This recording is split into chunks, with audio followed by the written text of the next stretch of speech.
Greetings. Hello and welcome to College Planning with the National Alliance for the Advancement of Haitian Professionals. I am Dr. Ketsia Sadler, your moderator for this webinar series.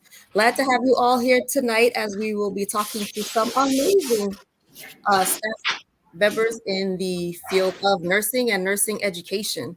But first, before we get started, would like to thank our partners, the National Alliance for the Advancement of Haitian Professionals, Golden V, College Cafe, and Parent Matters. Thank you and welcome again. We're so excited to have you all here. I want to thank my panel of awesome guests who are taking time out from their evening to just talk to us about their careers in nursing and nursing education.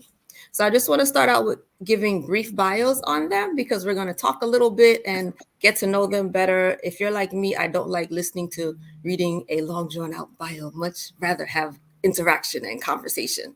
So our first guest is Dr. Cynthia Samuel, who has more than 35 years in the field of nursing. She's turned her passion for child advocacy in the areas of physical and mental health and her desire to revolutionize how nurses are seen and heard into a personal mission. She is currently a school nurse in Northern New Jersey, and she serves on different organizations as members, such as the Dean of the School of Health and Medical Science, Diversity, Equity, Inclusion, and Social Justice Steering Committee at Seton Hall University, and is also the executive board member for the New Jersey State School Nurses Association, Incorporated. Our second guest is Dr. Sandra Hampton, who is a dedicated professional with a wealth of experience in academia. Her background is in physiology, and she brings a unique perspective to every endeavor. She currently works at Chamberlain University College of Nursing on the North Brunswick, New Jersey campus, and she's served there as both the Associate Dean of General Education and Associate Professor of Science.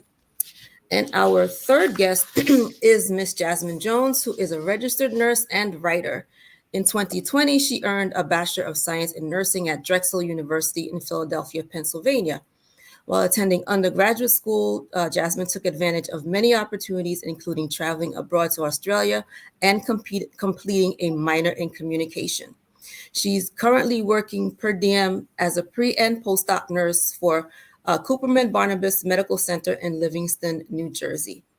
And our last guest is Renel Alexis, who is a licensed practical nurse from Lincoln Technical Institute, and he's been a LPN for the past 5 years and started his career during the COVID-19 pandemic. What a start to your career. I know that had to be very daunting and it was scary at times. Currently, he is working as a health advisor for Walgreens, and he has worked in long-term care and subacute rehab. So thank you so much to our guests for joining me today. I know you could be doing a whole lot of other things, but I'm really glad that you're taking the time to talk to our virtual audience. So I want to start with one quick question. We can start with first question will be asking if nursing was your career of choice. I'll start with Dr. Hampton. You're not a nurse, but maybe you wanted to be a nurse before. So well, my mom's a nurse, a retired nurse. Yeah. And so I thought I wanted to originally, like I was always in science majors and things like that. So I did at first, but then it was like, I don't know if I could take the smells. So that quickly changed after listening to her, like she loved her career. But for me, it was the certain smells that I was like, I don't know if I could do that. So I kind of, veered in a different direction. Okay. Thank you. Nope. The smells definitely. Yeah. Some people, it's the sight of blood. They're like, "Oh, I didn't realize it was the blood. I could take blood all day. It's the smells." Got it. Look, I hear you. I hear you.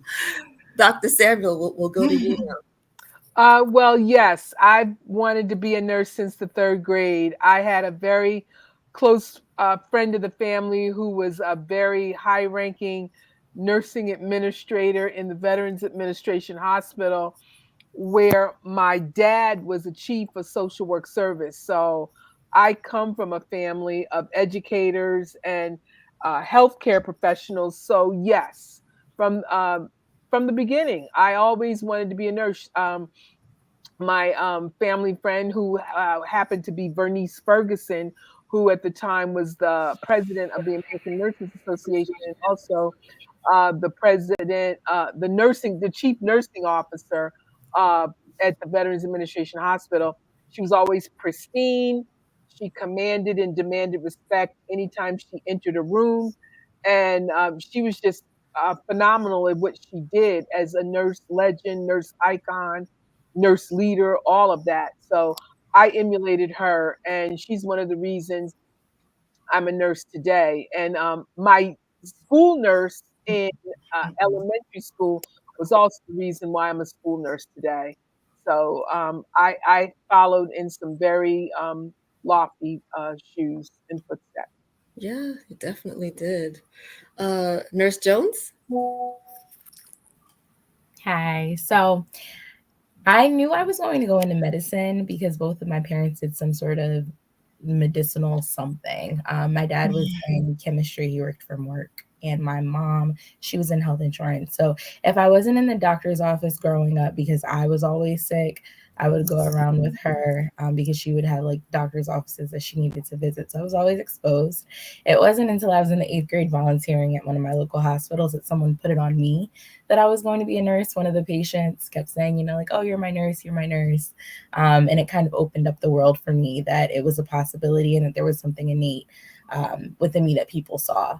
So I think in high school, that's kind of like when I went the nurse route, or at least the medicine route. I think I wanted to start as a pediatrician, and then I looked at all the years of education and did not commit to that. So I said, let me do the next best thing. And it really is the best thing when I think about it. So that's kind of how I got my start. All right, thank you. So Mr. Alexis, your turn. So I come from a family where a lot of people in the medical field. I have many aunts who are nurses, and I could say they're a huge influence with me in pursuing this career in nursing. I know I always had a passion for like helping people. But originally I wanted to be a dentist, but I wasn't too like sure of like the schooling and stuff like that. So I just went with my heart and followed like, the advice from my family members of like the nursing field and went for it. Cool, thank you. So I'm going to go to Dr. Hampton. So you're teaching at primarily a nursing institution. So what is your preference being there as opposed to at a liberal arts school or some other institution? Well, I didn't really at first realize it was a preference because this is I've been here a while, but it was my first time teaching at a nursing school, and just never realized how much went into nursing school, right? So what I like is that because everybody is basically everyone is like-minded, right? So everyone has the focus of the sciences.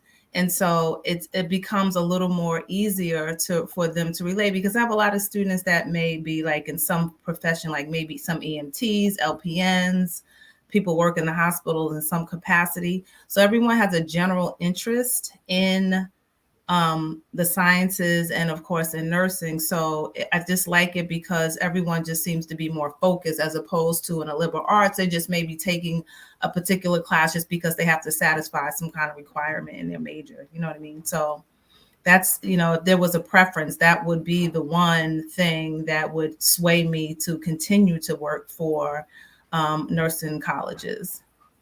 Got it. Thank you.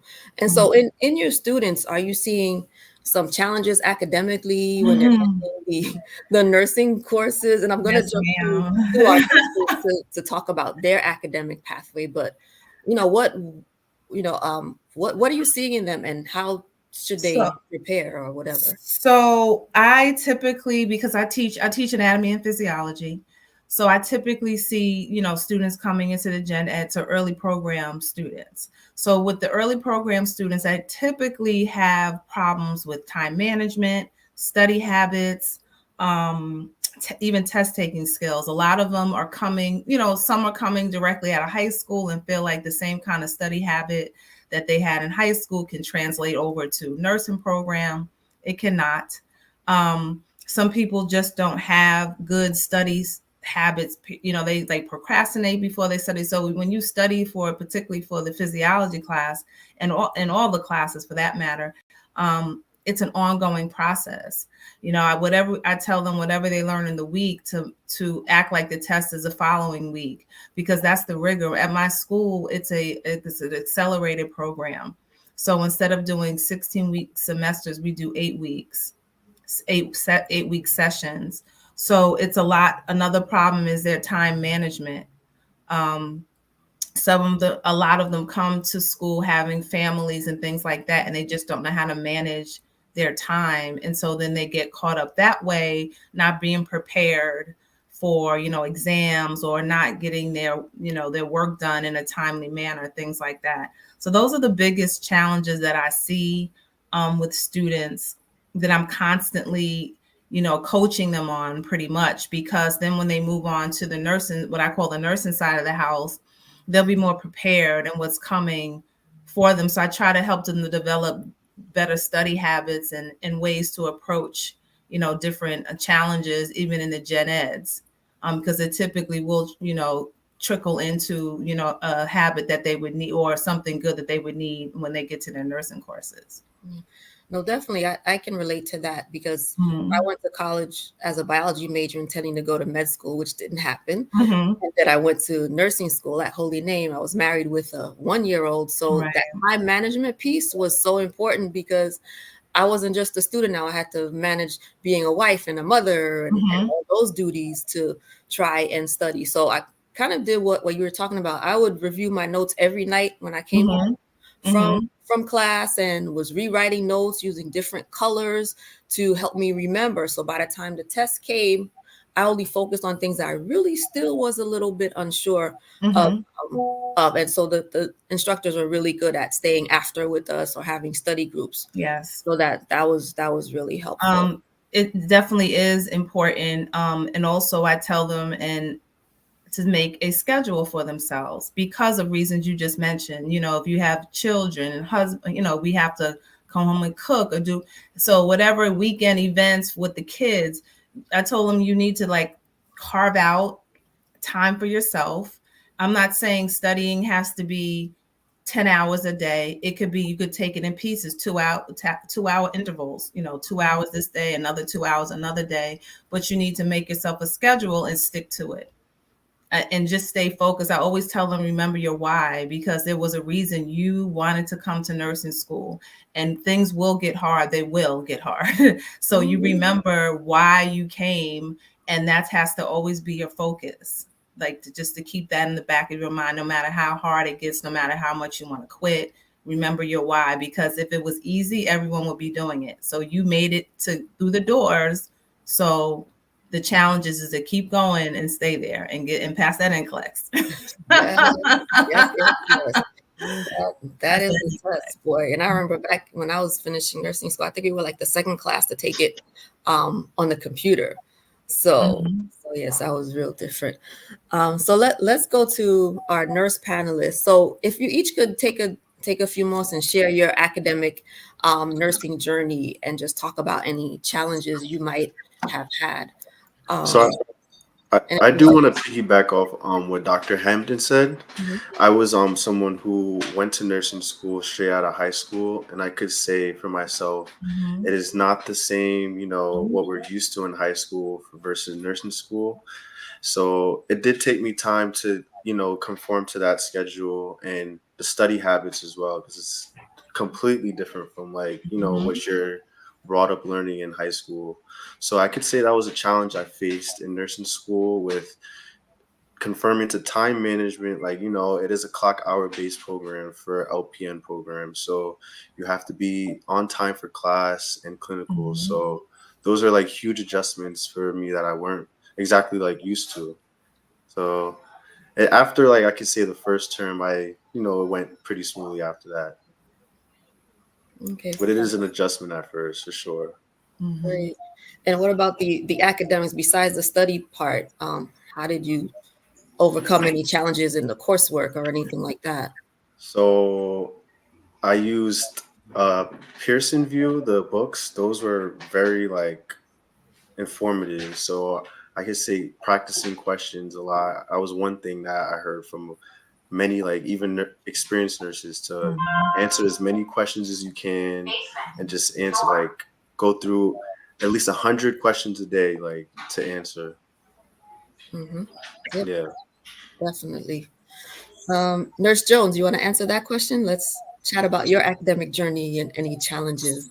Absolutely. So I want to start with when I was in high school, I went to a vocational technical school, and I majored in allied health. So they made us focus on literally every profession within the healthcare world that you could look into, so you don't make a decision prematurely.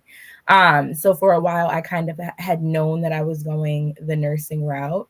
When I got to college, it was completely different. You start with those gen ed courses, your math, your biologies and chemistries, and for me at Drexel University, those were the courses that they used to weed you out.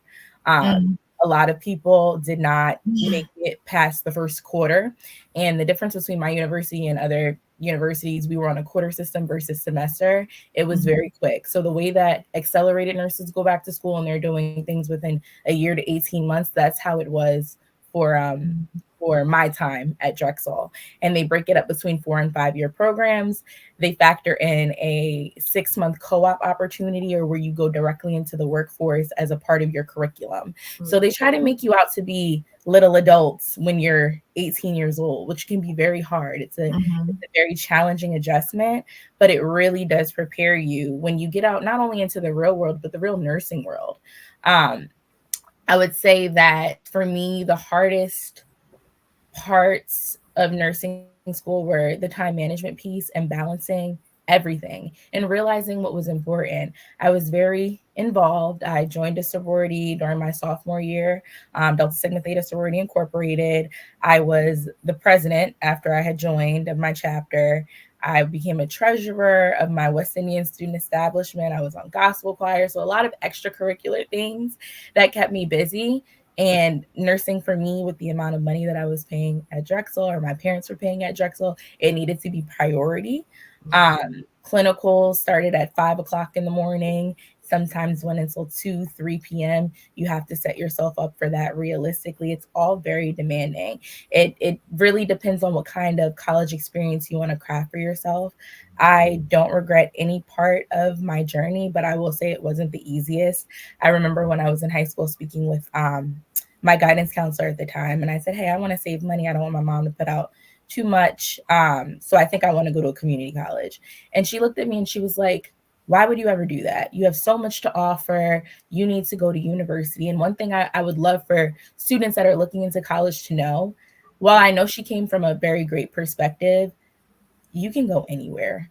Nursing is nursing no matter where you go or what you do. And the real work starts once you're in the field, how you're engaging with your patients, how you're making a difference. You just really have to get that core piece of the academics and the knowledge, and that's all internal. That really is internal. It's how you're going to approach your coursework, the time you devote to it, how you study. That's a big thing too. I'm a very visual learner, so I realized for me, books with pictures were going to be what helped me get through. So I think that the nursing experience as a whole, it really is what you craft it to be. And that was something that I had to learn throughout my 5 years at Drexel. It wasn't something that came overnight. Thank you. Dr. Samuel, you want to share on your academics? Oh, sure. I am a graduate of Rutgers College of Nursing, and I too had a very challenging experience. I overcame a lot. I had instances of racism. I dealt with students not wanting me to be part of their clinical group. I wasn't privy to have an automobile during my collegiate years. I had to rely on public transportation. So I had to deal with members of my clinical group just not wanting to include me. One of the things that I did do was I always tried to select clinical sites on the bus route. So I used to leave class, take the bus from Rutgers up to University Hospital, get my patient assignment. I did a lot of my preliminary work right there in the hospital. So if I needed assistance from my instructors who were there prepping for clinical, which started from 5 a.m. to 5 p.m., depending on what you were doing. And you had to be dedicated, you had to be focused. And these are the things that I pass along to students now. And I made the decision to continue and supersede my baccalaureate degree in nursing. I have a master's in health administration from what was then Jersey City State, and I have a doctorate from Seton Hall in health sciences. So I made the decision to maximize my potential, still doing that, serving on various professional organizations. But you have to stay focused, and you have to realize too that the race isn't always to the swiftest. And when you fall down, you get up, and everybody learns differently. So just make the decision to be all that you can be, and stick with it no matter what circumstances or situations you have to encounter in the process, and trust the process. As long as you do your part, the process is going to do its part in assuring that you achieve your goals. But you have to do your part. And nursing students, I mean, they're different.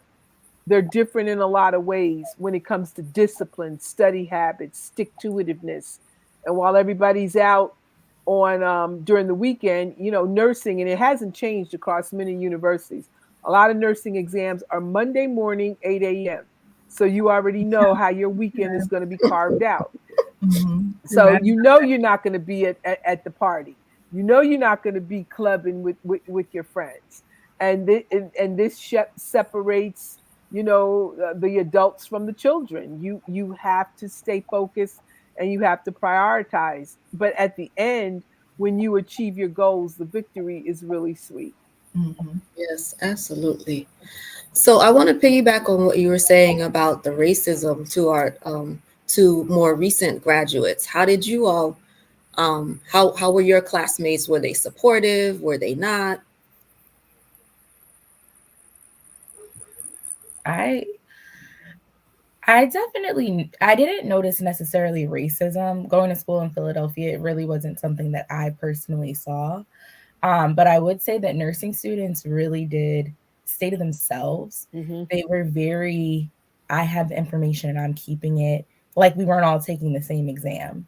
And that didn't mean like, oh, go in and cheat, but we could work together and we could study together. And that was definitely something I found challenging for at least 3 out of 5 years that I went to college. It wasn't until my last 2 that I found a good group where it was like, okay, we can take practice questions. And that's something that you really should be doing from day one. A lot of administrators tell you that in the beginning, and it's true. It's something that you can do on your own, do it on the phone, do it on the train, but that does help. But I mean, in the sense of the big picture, it can be a very isolated experience if you don't have the support within your own, within your cohort, I would say.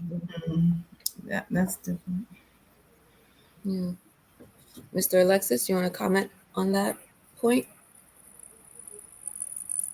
So yeah, I wouldn't say I experienced that per se, but there were many different challenges with like the adjustment in itself with being in nursing school. Like it wasn't the same as my other peers who were like going away.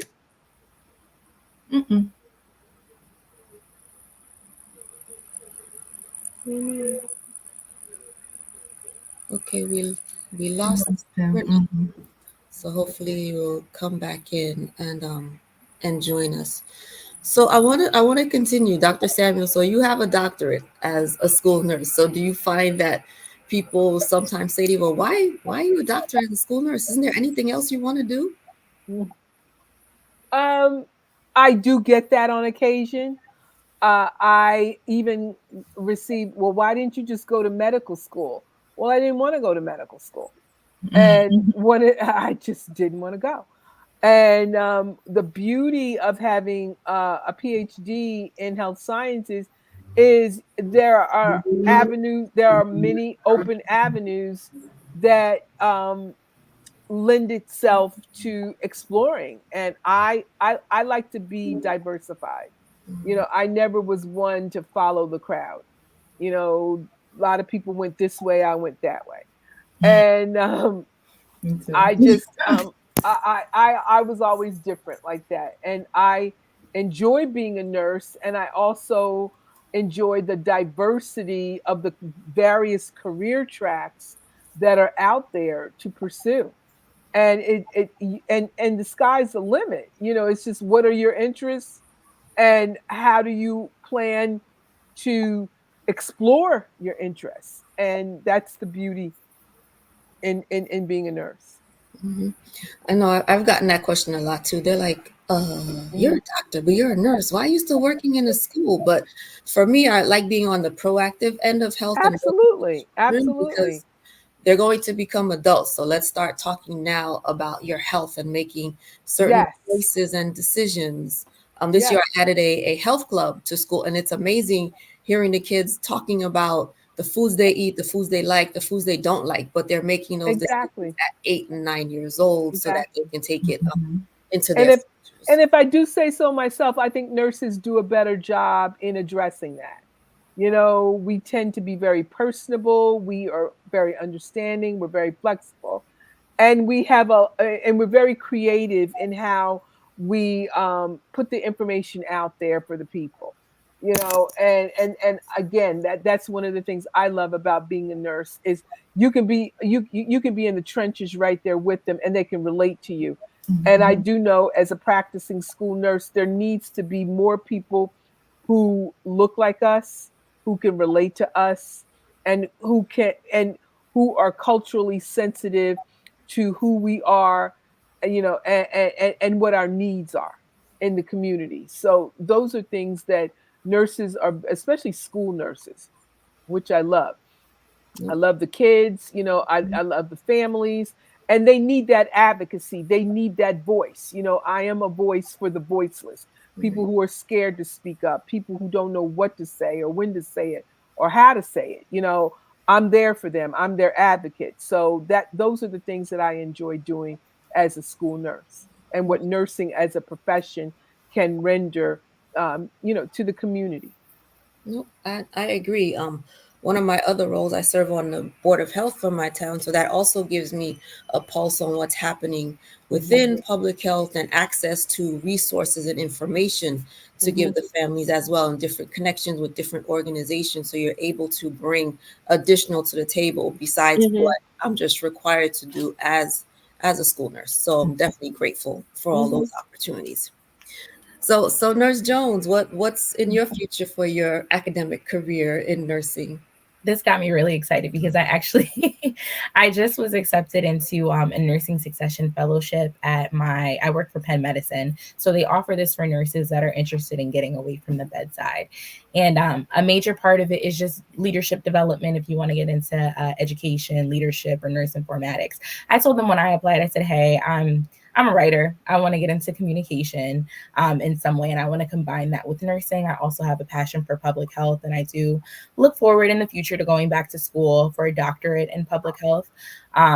But for the time being, I really, really would like to foster my communication within this realm. And it's project based, so we're creating different projects to implement into the hospital, and then we want it to go system wide. So we'll go to UPenn in Philly, and then all of their little ancillaries. And so I had a patient 2 weeks ago. It was a lot of issues that the patient was having with the care team in terms of what in the world was going on with the care. The patient just felt like they were kind of just sitting, and nothing was being done, and no one was explaining anything until I came in. I work night shift, so I came in at 7 p.m. and then I'm giving all these updates. Well, this is what happened, and this is what's going on, and this is why you've been sitting. And the patient was like, all it takes is 9 seconds for the doctor to let me know. And it's, I'm piggybacking, it really is about how we present information that help patients get what they need. So I would love for my project to be based on interdisciplinary team members make sure that the patients aren't being left in the dark about what's going on with their care? How can we make sure, especially on the acute level, that they get the information that they need, that it makes sense and they understand it, and that they're not having recurrent hospital admissions? So that's where I'm going right now, short term. Long term, I'd love to be a broadcast communicator within nursing. That's probably like one of my ultimate goals as well. So it's a lot of different things that I do intend to do in this life, but I think that's what I love about nursing, that you can shapeshift and do whatever it is that you want to do. Mm-hmm. There's literally nurses that do anything, Mm-hmm. anything that you could think of. So that's where I'm planning to go. That is awesome. I hear like a podcast coming soon or something. I think that is definitely the beauty of nursing, because we are everywhere. There is no industry, no career or pathway that you will not find a nurse there. For some of us, we start off in the hospital and then we divert our interest to going into the schools or academia. Or as Renel, who hopefully will come back, he's at CVS helping people. So there's all that education piece. And you're right, I worked night shift as well for many years. And so you come in, the patients still have questions, but they feel like no one's there to help them. And they'll be up at 2 a.m. and want to talk to you about what happened during the day. So you really, really need to have a level of commitment to want to stay there and talk to someone, knowing that, oh my gosh, you have to chart, you have to do this or whatever, but just giving them that little bit of time, making them feel human, is really, really important and valuable and makes them feel heard. But your other point you had made about the education piece, yeah, starting at a community college is not a problem. I was talking with some nurses last month, and some of them started at, whether it was Bergen Community here, in Bergen County, getting their associates and then going on for their RN. A couple of them started nursing, in their 20s. They didn't start right out of high school or go off to college or whatever and had to work full time or whatever. But they eventually went on, got their BSN, RN, and one of them has her doctorate. So nursing could start anywhere and still end up in a totally different place where you're doing what you were meant to do. You know what I tell people often, especially like when I'm in the hospital, nursing starts with your assistants. A lot of my nursing assistants don't look at themselves as a part of the nursing team, which is insane to me, because I'm like, you're doing the grunt work. I started off as a CNA, and I think even if you're just, there's a baseline, as long as you're open to learning, because we're lifelong learners, and that you come with a compassionate and empathetic heart, you really can be a nurse, and it literally begins wherever you want it to. Yeah, no, definitely. I was a nursing assistant as well during nursing school. So it really helped after class to go work on the floor, because the nurses would say, oh, yeah, you're a nursing student. They'd say, hey, we're doing a procedure. Come in. You can watch this or whatever. And you learn. So by the time I started working as a nurse myself, I had that foundation. I had those skills. And now I was just learning a new hospital environment, their different idiosyncrasies as to how they did things. So definitely love the nursing assistants, because they would definitely know a lot more than what the nurses knew sometimes, because they're really doing, like you said, the grunt work. And in my first hospital, we actually did team nursing. So we had an LPN working, and a couple of them had been LPNs for 10 years, and here I am, an RN just coming out of school. They definitely knew a lot more, so I really relied on them to help me as far as navigating certain things. So definitely they were helpful. I could just speak to, just because it just jogged my thoughts and memory. There are a lot of students, when you talked about going to community college, a lot of students would do that just to take the general education classes because of the cost.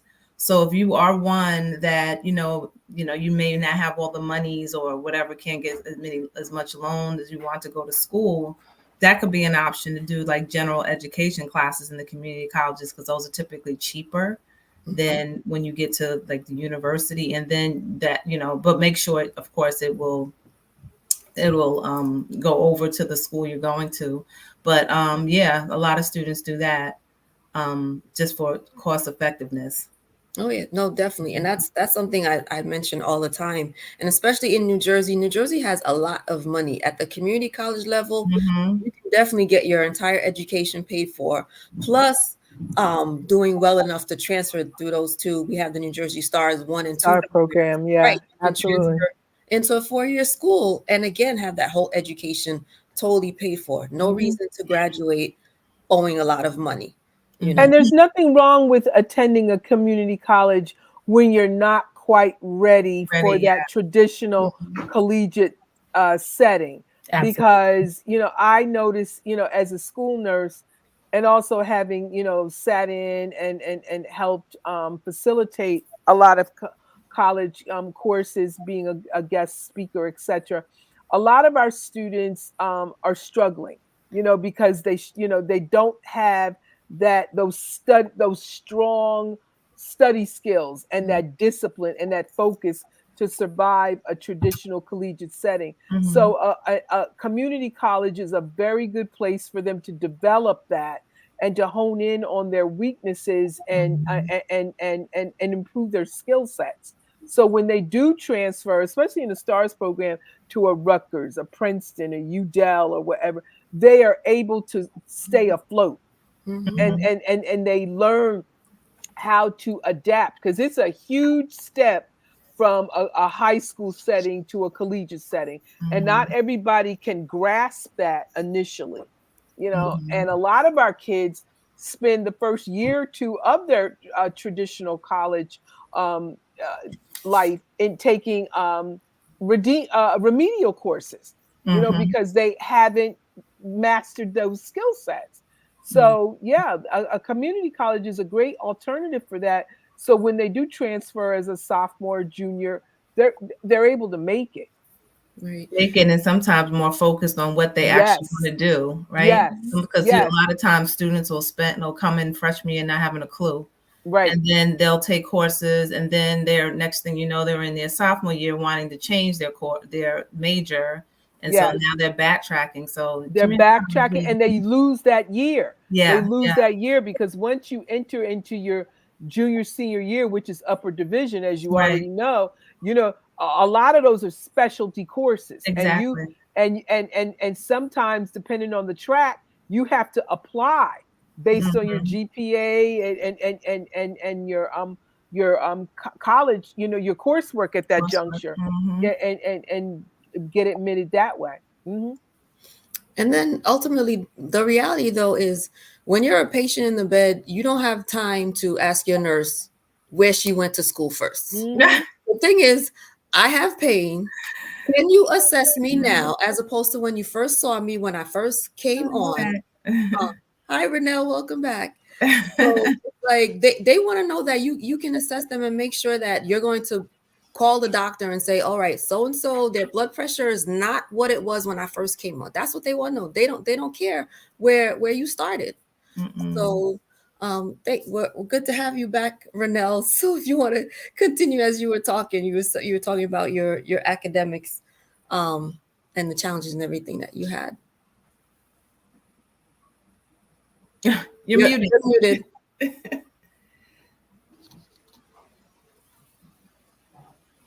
Mic's not working. You're still muted.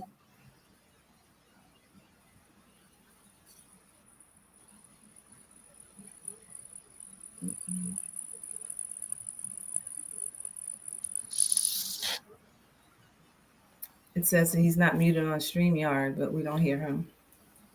Yeah, we can't hear you. The audio is not heard from some reason.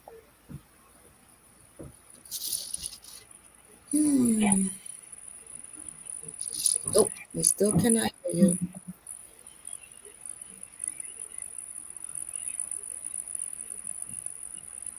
Yeah, she said to go to your settings and see. We heard him fine before, so maybe we'll get back. Yeah, maybe you might have to log back out and then try to log back in again. I'm not sure. But if I could say something, so we're Absolutely talking while I was thinking about something Jasmine said about, you know, culturing study groups and being, you know, as you go through nursing school, finding people to bond with and study with.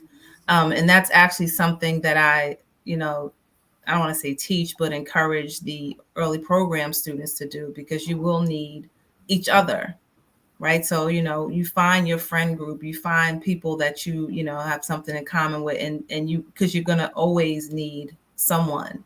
I said, everyone, I'll tell them that, everything sounds good in your head. Like in my head, I'm a millionaire. In my head, I'm a lot of things, but that's not the reality of it. So if you're just studying with yourself, you may not be studying things correctly. So it's always good to voice or talk it out with each other and see, what's what.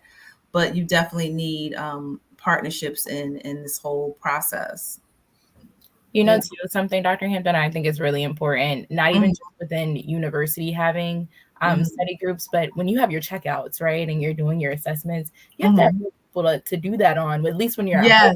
I was using any and everybody, my cousin, my mom, anybody could get a stethoscope on their chest so I could I was going on. So often they pull me in too. They pull me in. I was teaching them cranial nerves and said, this is something you're going to have to assess on someone. So I try to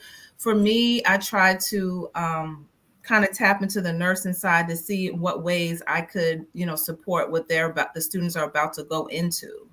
Or often get little, practice questions and because what I see as a problem going from like the gen eds into the nursing, they learn a lot of information, but they don't know how to apply the information that they learn. And so the application is usually a tough piece for them. So I often try to get like practice, insert little practice questions and things that have application questions. So, okay, we learned this way. So how will it apply to this case? So like case studies, things like that. That's what I try to do to help them with that transition moving forward, because they do have a big like trouble with the pathophysiology. Once they get there, that's when sometimes the bottom falls out for them. Mm-hmm. Yeah, that was definitely a tough one.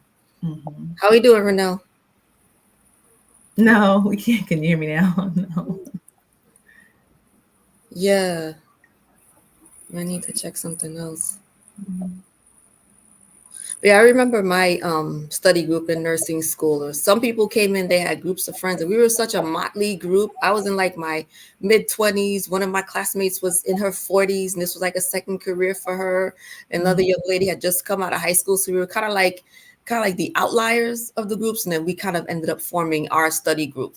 So we would meet and go over information. And I remember blood pressures was difficult for me initially, trying to learn and listen to them. So I remember the instructor staying after class with us to help us learn those before we went, onto our clinical rotations, because you got to be able to check a person's blood pressure manually. You may not always have the electric or whatever. Yeah. It's funny you say that, because we just had a lab last week, and it was we were doing a cardiovascular system, and the lab was on blood pressures. And so when I tell you, Dr. Hampton, why are we doing it manually? They have automatic blood pressure. I said, I'm sure they do, but what if they don't work? You have to know how to take somebody's blood pressure with a manual cuff. And so that's funny you say that, because this modern technology, they some students feel like, why are we learning this? Because it's automatic. But you still, what if the machines don't work? So yeah. Right. And then like with Dr. Samuel and I in the school nurse's office, you do not have any automatic blood pressure. I mean, you could buy the one that's run on batteries, but no, I find that those automatic ones don't work that well. So yes, I'm listening with my stethoscope. Yeah, so that's definitely a skill that you do not that you have to be able to do. And a lot of the old techniques are still proven to be the best techniques, because technology, it can be inaccurate and it can fail on you at any given point in time. If your blood pressure is too low, just a little fun fact, the automatic Dynamaps are not even going to come up anyway. So then you need to figure out what's going on with the manual blood pressure cuff. It's important to know it. Yeah. Or something basic, like someone didn't plug it in. So now you go to use it, you can't even use it because the battery is dead. So you kind of have to go to your old-fashioned ways. Renel, we good? We we're not hearing you. Trying, poor thing. I don't know what is going on. But we do have a comment. They said it's really good that to see male representation in nursing, because one of the questions I was going to ask you, Renel, is how was it being a male student in a female dominated career? So I know it's kind of hard. We can't get that answer. So I don't know if you can type it into the chat while the rest of us talk. We kind of have to improvise a little bit. But See more and more males coming through. Like if I have a class of 30 and there's 5, that's a lot. That's like, wow, there's 5 of you also. The more and more of them are coming in.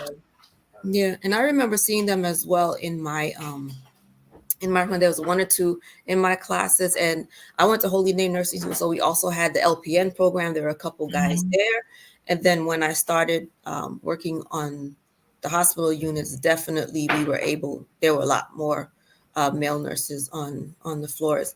And I think, like my husband always said, the advantage for the male nurses that, they can do a lot of overtimes, whereas with women, sometimes we're doing more with the kids and things like that. So they would have the advantage of being able to do those shifts that we as moms just couldn't do for a lot of reasons.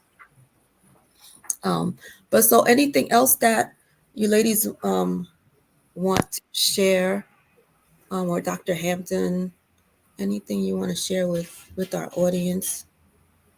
Well, hopefully Renel can get back into it.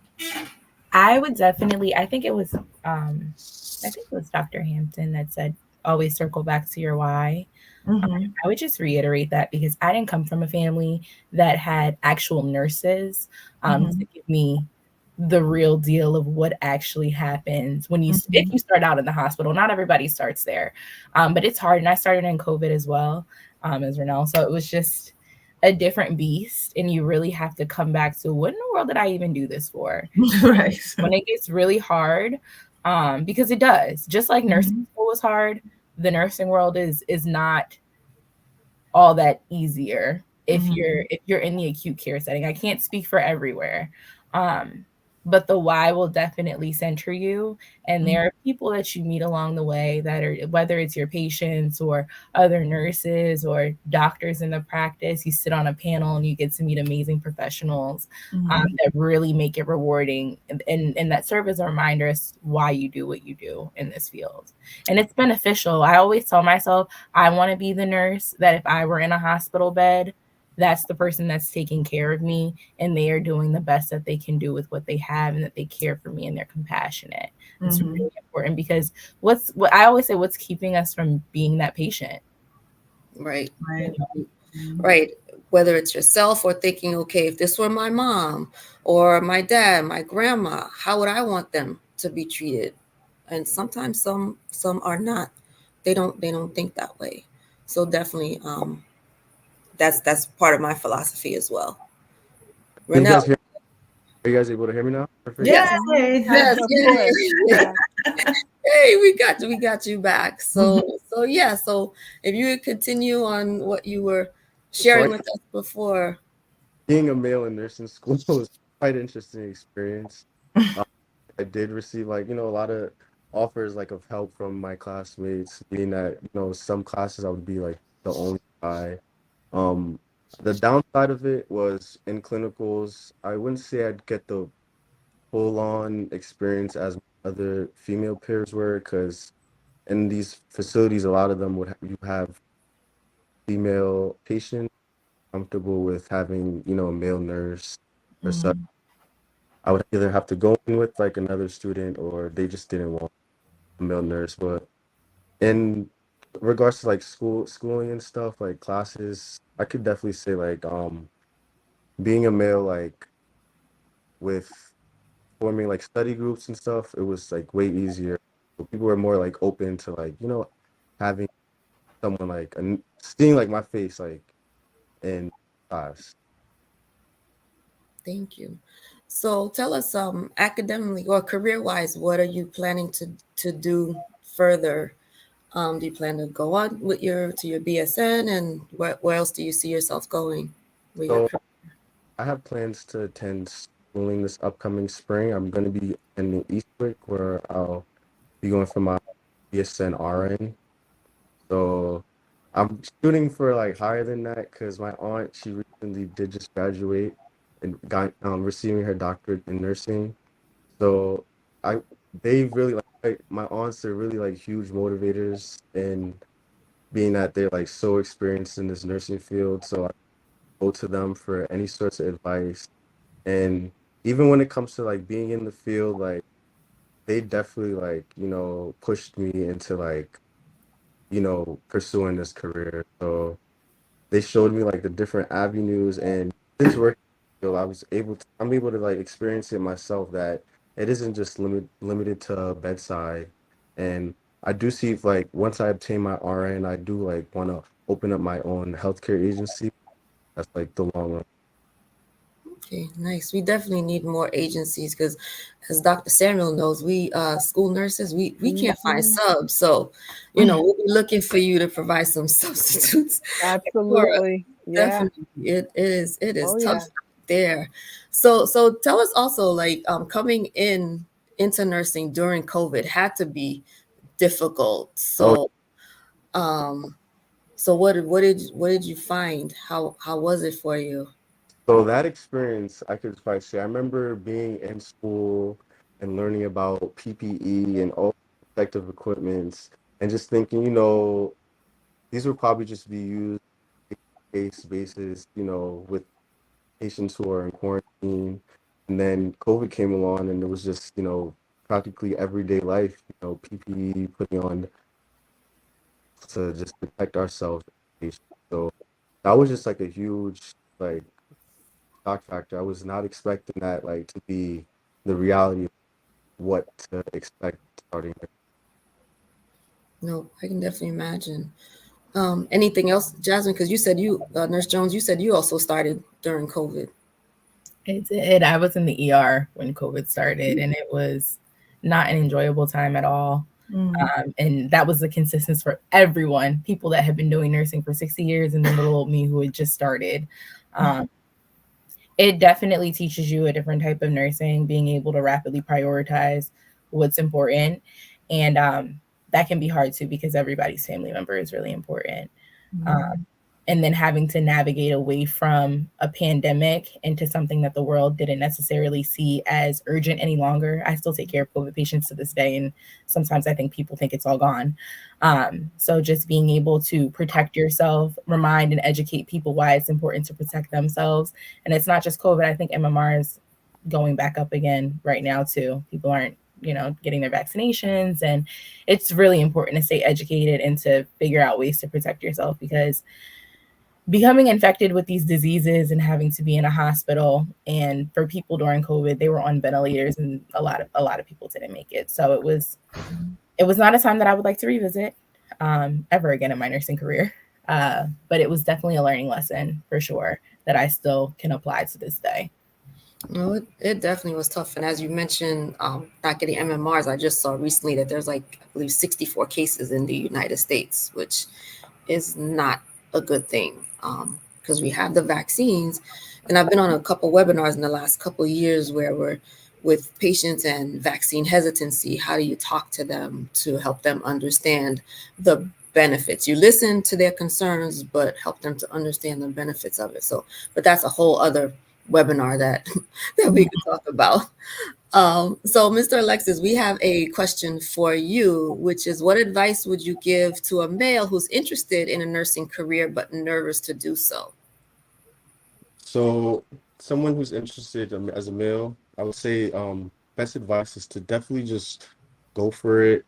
Don't let your fears of being nervous stop you from pursuing this career.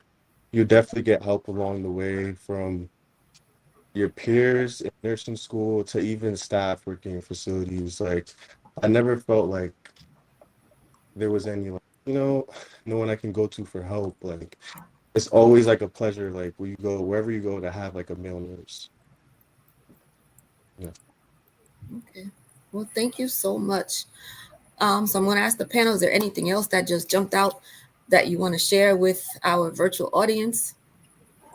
I know the question wasn't for me, but I do want to say too, just because I don't think that we affirm our male nurses enough, your role is so valuable, and not just because we, as nurses, we need help turning patients. Like, we need you for your mind. So we need you for your muscles, not just your muscles, but your mind, and the diversification. Men have so much to add to this field, and we don't always see it. I definitely, working pre-op and post-op, I see so many more male surgeons, male surge techs, and Black. And I'm like, wow, I'm mesmerized and I'm amazed the same way that I am when I think I see Black administrators in nursing, like that you really take the step to excel in your field and do what you need to do to be a part and to make change. So you're valuable. We need you, not just for the muscles. Thank you. I appreciate you adding that, Nurse Jones. So anyone else, Dr. Hampton, Dr. Samuel, Mr. Alexis, anything else you want to share with our virtual audience about nursing? Other than it's a very rewarding profession, and like my dad said, you may not get filthy rich, but you'll never go hungry. And I guess I can say that, again, I'm not a nurse, but I have like I said, my mom was or retired, and I just never really realized, like, she loved her job. Like, and I think what comes with that, I see with even my colleagues, there's such a passion for the profession. And so I'll say again, know your why. And if you have a passion for what you're doing, everything will come your way. Everything will come your way. You will find your niche. You will find where you fit. But it's about the passion. It's about the drive that you have. It may seem hard, like you said in the beginning, but again, nothing that's worth having is easy. So just stick to it. I definitely agree. Absolutely. Well, thank you so much. I want to thank you all for taking time to talk with me and chat about nursing. And I want to thank our virtual audience for joining us this evening. As we've heard, nursing is an amazing career, an awesome career. You can find us anywhere, any place you go. You can start at any level. So to all the folks who are listening, watching, and thinking of joining nursing, absolutely. You had a great panel this evening, so you can always reach back out to us at the NAAHP if you need to ask them more questions, and we will definitely put you in touch so you can become whatever your career is. And on that note, I want to thank Dr. Hampton, Dr. Samuel, Nurse Jones, and Nurse Alexis for joining us this evening. So everyone have an amazing night, and we will see you on the next broadcast. Thank you so much, and take care. Thank you. Thank you. Bye. Bye.